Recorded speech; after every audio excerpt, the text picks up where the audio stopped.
সিরাজগঞ্জের কাজীপুরে voice of Kazipur নামের একটি সামাজিক সংগঠনের উদ্যোগে 200 অসহায় ও হতদরিদ্র পরিবারের মাঝে ঈদ সামগ্রী বিতরণ করা হয়েছে।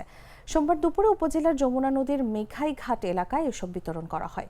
ভয়েস অফ গাজীপুর সংগঠনের প্রতিষ্ঠাতা সভাপতি আসকার পাইনের সভাপতিত্বে ঈদ সামগ্রী বিতরণ অনুষ্ঠানে প্রধান অতিথি হিসেবে উপস্থিত ছিলেন সংগঠনটির প্রধান উপদেষ্টা প্রকৌশলী সাখাওয়াত হোসেন।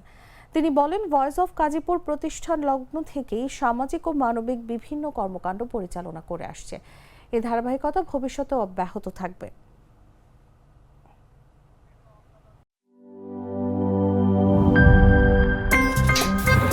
আমার একটা স্মার্ট সিদ্ধান্তে 25% গ্যাসের খরচ কমেছে। ভাবছেন কিভাবে?